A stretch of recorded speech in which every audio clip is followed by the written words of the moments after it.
A mad few minutes from Chelsea Football Club completely undermines what was an excellent tactical performance from the Chelsea manager. What's happening, people? Welcome back to Football Therapy with me, your host, Jan. I hope you're doing well, although if you're a Chelsea fan, you almost certainly won't be. I imagine the neutral enjoyed that game, 2-2 at Stamford Bridge, Chelsea 2, Arsenal 2 at Stamford Bridge in the Premier League. Goal scorers, of course, was Cole Palmer from the penalty spot, Mykhailo Mudryk with a cross, but scoring, of course, that's riddled in narrative as well, of Arsenal courting him for so long, him eventually ending up at Chelsea. And then a mad few minutes with Rob Sanchez essentially teeing up Declan Rice with the whole goal to aim at to bring them a goal back. And then a few minutes later, while essentially we let Arsenal get back into the game. Arsenal grew confidence, the fans grew confident. Trossard scores an equaliser. And from there, Chelsea don't know what to do. And Pochettino has made defensive changes, which I kind of endorse. Cole Palmer on the day for Sky Sports coverage, won player of the match. Gary Neville, at some point in recent history, he's converted to a die-hard Arsenal fan in terms of how he was running commentary today. But it was a very frustrating game indeed, and we're going to talk about it here today, guys. Thank you for joining me. If you want to support the content, you're welcome to like and subscribe. I know it's not really a like kind of day, but it's a bit of housekeeping from me here on YouTube. Let's get into it. So yes, Pochettino set up incredibly well. Arsenal remain undefeated in the Premier League, and this should have been their first defeat in their campaign if it wasn't for Chelsea's goalkeeper. I'm looking on SofaScore here for some stats, and he got by far the lowest rating. Yeah, he was our worst player on the day, though we will talk about player performances in just a moment. You could say it was a 4-2-3-1 initially, with Cole Palmer playing as a false nine. But it was so much more than that. It was so intelligently set up in midfield. You rarely saw Cole Palmer actually playing down the middle. He dropped in and joined the midfield. It kind of became a 4-4-2. And often it was a 4-4-2 with Mudryk and Sterling dropping back, and it was actually Gallagher joining Palmer. But it was a lot of the times there was a diamond in midfield, but the lineup looked like this. It was Rob Sanchez in goal, which I'm very disappointed with, Bringus Petrovic. Mark Cucurella playing at left back, which initially gave me concerns because we've seen him have a remontada playing at right back, but could he keep up that form going back to his native position on the left? I'd say so. Levi Colwill moves into centre back from left back, partnering Thiago Silva, and Malo Gusto plays at right back. We see Caicedo, Gallagher and Fernandes can continue that midfield free, and the front free of Misha Mudryk on the left, Raz Sterling on the right, and of course Cole Palmer down the middle, but he dropped deep a lot. Maybe a little bit more on that in a moment. We saw substitute appearances from Noni Madueke. Let's have a look here, shall we? We saw substitute appearances from Noni Madueke, Reece James, and Nico Jackson. Of course, we're not playing with a striker. We decided to go with a striker on the 66th minute, which I actually quite liked.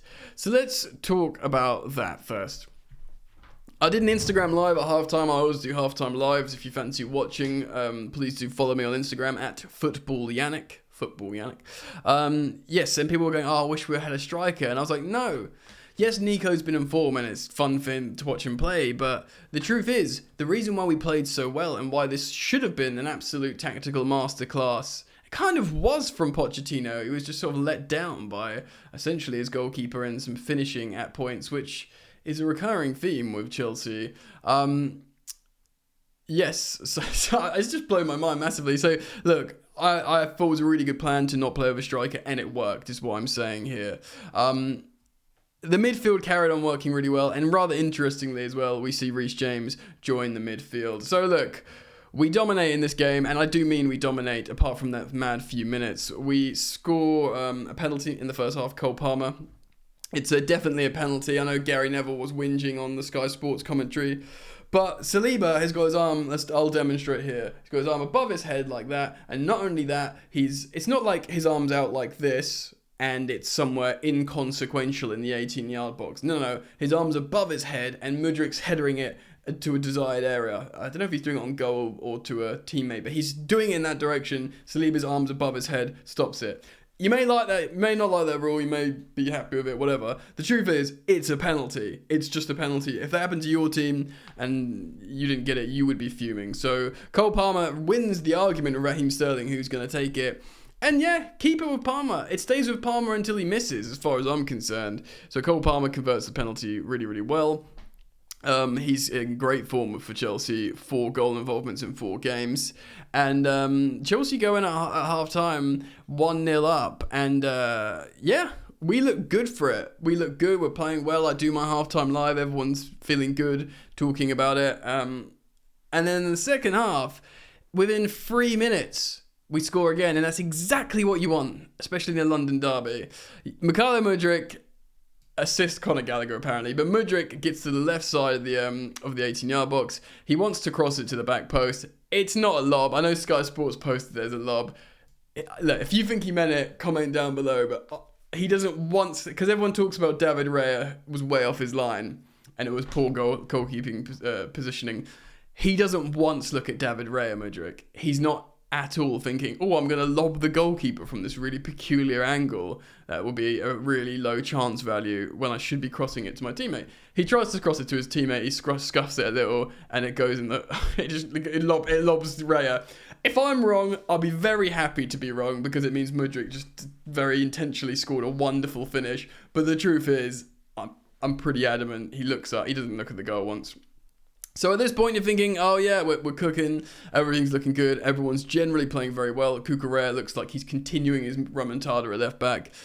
Until the 77th minute, when Robert Sanchez, who has been quite flappy this game, generally, he did look like kind of like unstable and uncertain. And maybe I was being brainwashed by more Gary Neville commentary saying that he looks panicked. And I think, yeah, maybe he does. And then he makes this pass, he just passes it out. He looks angry, like...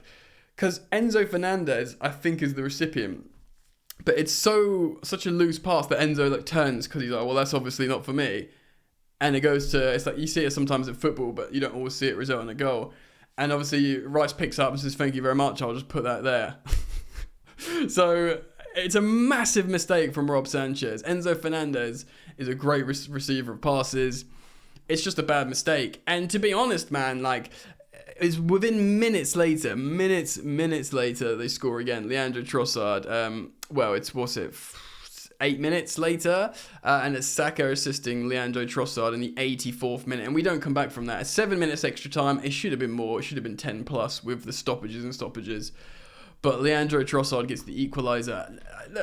It's a good goal, it's a good finish, but I don't really know what happens. I think it's a bit of a sucker punch 1-2 from Arsenal. And the truth is, let's just bring this down.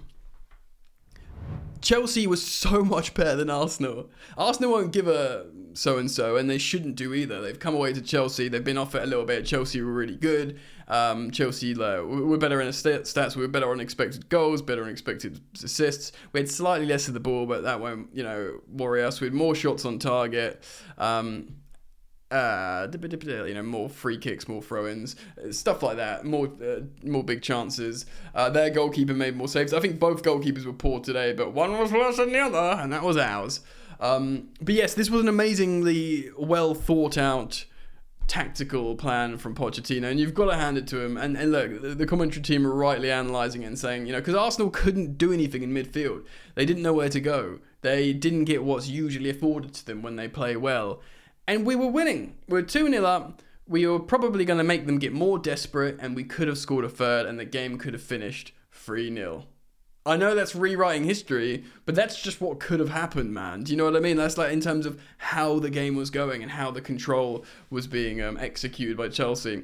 Until that pass, look, it's not all on Rob Sanchez, this loss, but he certainly represented the catalyst in the change of momentum in this game. And I haven't been massively convinced of him. I've been up and down with him. Of course, we didn't spend a lot of money. We've got a goalkeeping coach in Ben Roberts, I believe, who's a massive fan of him and wanted to bring him to... He's the guy we retained from Potter's staff.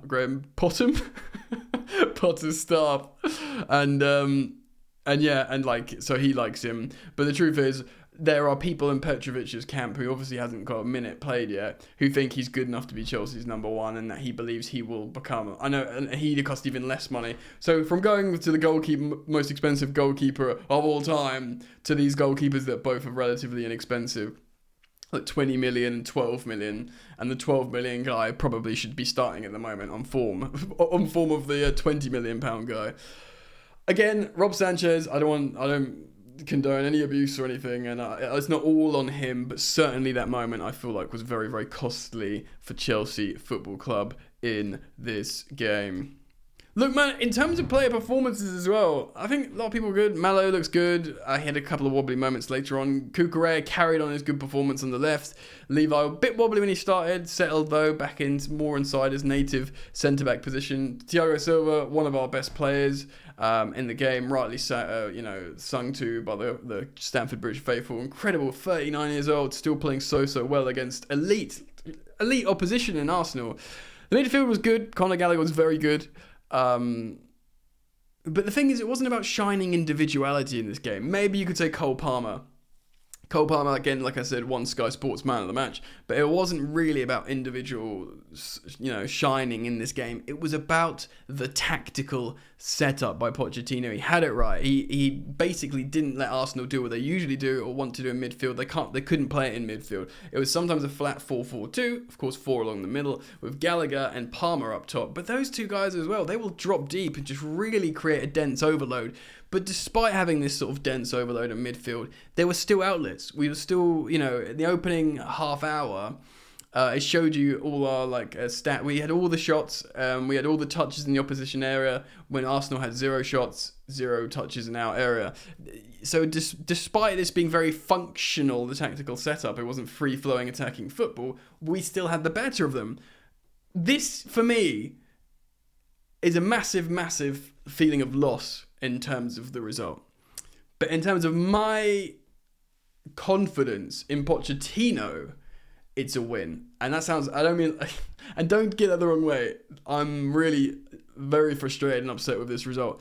I'm just looking at, I've been hopeful to watch over time of Pochettino's development as a Chelsea coach. Where is he? How good is this manager?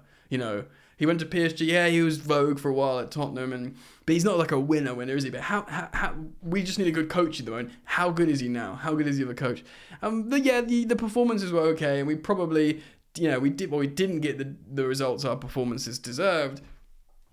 And you could say that perhaps this game is our season so far personified in 90 minutes. Some very good play, some good tactical setups, some poor finishing, and maybe like a couple of fluky goals, and then just an individual mistake that absolutely undermines everything that you've done in this game.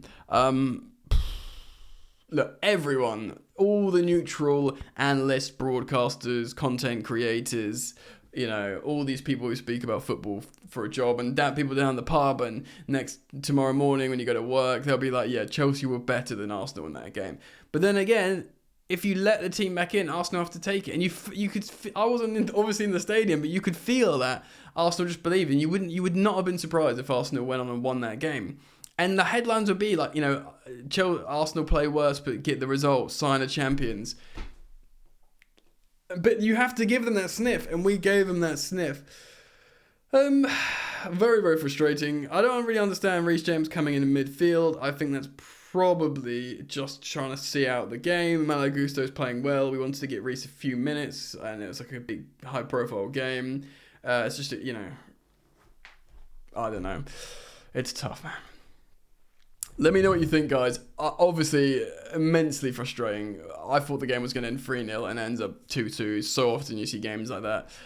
I hope the Chelsea players take the positives out of this and don't have their heads dropping, because, it's 4 games, 3 wins and a draw, and the draw was against Arsenal. On paper, it's still momentum moving in a positive direction. And indeed, the general play in this game, bro, for me, it was a demonstration of tactical maturity and development. But then, away from the tactics, maybe emotional immaturity and lack of development, and whatever the freaking hell that was from Rob Sanchez on top of that. So, yeah, man. Let me know what you think. How do you feel like we were set up? Do you think it was very clever from the manager? Do you think there were some good performances? What do you think went wrong? Let me know. Please do. I'll read the comments. So thank you for joining me. You're welcome to subscribe. Thank you for liking. And hopefully, the more we talk in the future, we have more positive results. Because let's be honest, in context, this is a bad result. All right, guys. Peace.